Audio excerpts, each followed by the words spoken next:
Assalamualaikum warahmatullahi wabarakatuh. Saya Cika Ajerina Damani, NPM 22020087. Saya dari mahasiswa STAI UISU Pematang Siantar. Saya dari Prodi Pendidikan Agama Islam semester 5. Pembuatan video ini bertujuan untuk memenuhi tugas dari mata kuliah Strategi Pembelajaran PAI dengan dosen pengampu yaitu Ibu Meli Novasari Harahap ST.MPD. Oke, mari kita mulai. Assalamualaikum warahmatullahi wabarakatuh. Waalaikumsalam warahmatullahi wabarakatuh. Nah, kali ini kita akan membahas tentang pernikahan. Nah, pernikahan berasal dari kata nikah yang berarti mengumpulkan atau memasukkan. Nah, sedangkan menurut istilah pernikahan ini adalah perjanjian antara seorang pria dan seorang wanita yang nantinya mereka akan dihalalkan dalam hubungan seksual atau hubungan suami istri.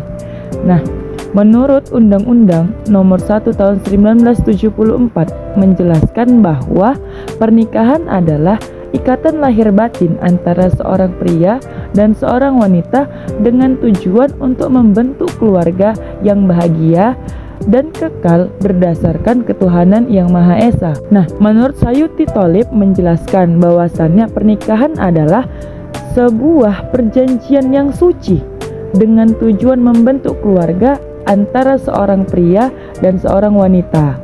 Nah, di dalam Al-Quran juga diperjelas nih, yaitu di dalam surah Ar-Rum ayat 21.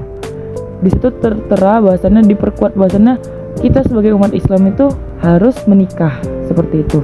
Di dalam Islam ada beberapa hukum pernikahan. Nah, yang pertama yaitu wajib.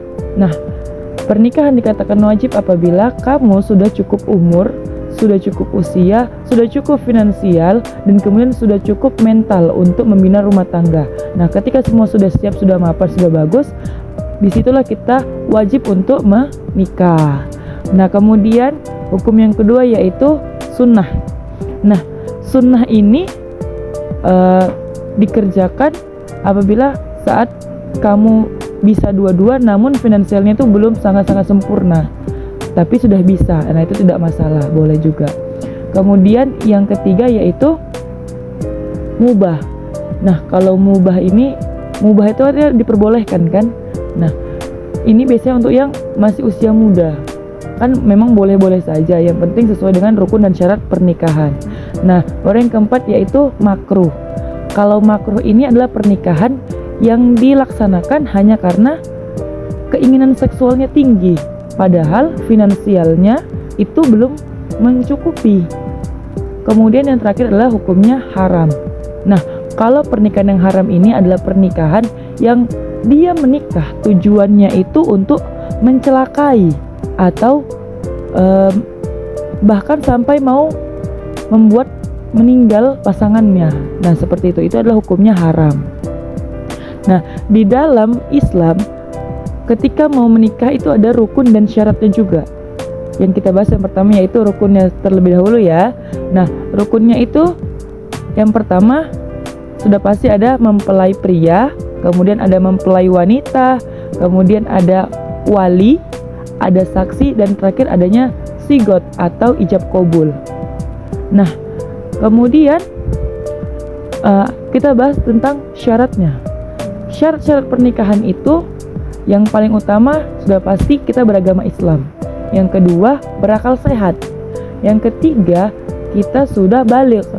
Yang keempat, kita merdeka atau bukan seorang budak. Ada beberapa pernikahan yang dilarang dalam Islam. Yang pertama yaitu pernikahan mut'ah, yaitu pernikahan yang dibatasi untuk jangka waktu.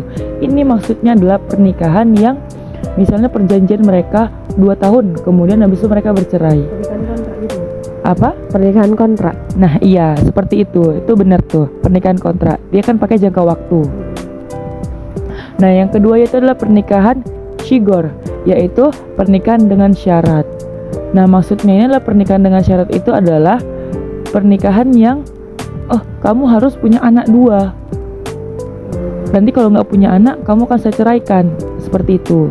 Nah, kemudian yang ketiga adalah pernikahan muhalil. Nah, kalau pernikahan muhalil ini adalah pernikahan yang sengaja direncanakan oleh seorang suami yang sudah menceraikan istrinya, kemudian dinikahkan oleh seorang pria agar nanti istrinya bisa nikah lagi dengan suaminya yang diceraikannya itu tadi.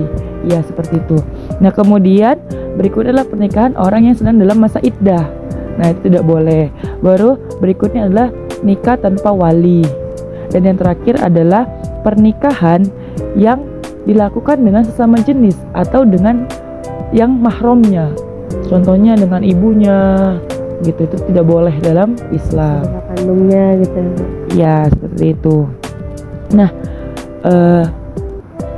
kemudian Kalau sepupu dari ibu bisa nggak itu, Bu? nah, kalau saudara perempuan dari ibu itu tidak masalah. Tapi kalau saudara perempuan dari ayah itu yang tidak boleh. Itu yang masih satu nasab. Tapi kalau misalnya kita menikah dengan saudara dari ibu, rasa-rasanya kurang enak lah ya kan, karena kan ya saudaranya cuma itu aja, jadi kurang bisa sampai banyak-banyak keluarga, nambah keluarga gitu. Jadi kalau bisa itu yang jauh dari hubungan keluarga gitu ya kan, Bu. Kalau bisa juga beda negara ya kan, Bu, biar punya keturunan yang cocok gitu. Iya, bagus tuh, karena bisa memperbaiki keturunan. Ya biasalah kita kulitnya hitam, jadi kita harus nikah sama orang yang kulitnya putih, jadi kan agar anak kita tuh lebih bagus lah gitu. Tadi kan Ibu menjelaskan beberapa pernikahan yang dilarang itu kan, Bu. Nah, salah satunya itu pernikahan orang yang dalam masa iddah atau dalam masa menunggu. Nah, orang yang dalam masa iddah ini berapa lama masanya untuk menikah kembali tuh, Bu? Dalam menunggu masa iddah, nah waktunya itu adalah, kan iddah itu adalah waktu menunggu untuk bisa kembali lagi menikah, kan begitu. Nah, itu ada dua macam. Nah, itu kan pernikahan yang karena diceraikan hanya karena dianya ditinggal cerai hidup atau ditinggal cerai karena meninggal. Kalau ditinggal cerai meninggal itu waktunya adalah 4 bulan 10 hari. Sedangkan kalau yang dia cerainya hidup itu adalah waktunya 3 kali menstruasi atau 3 bulan. Seperti itu.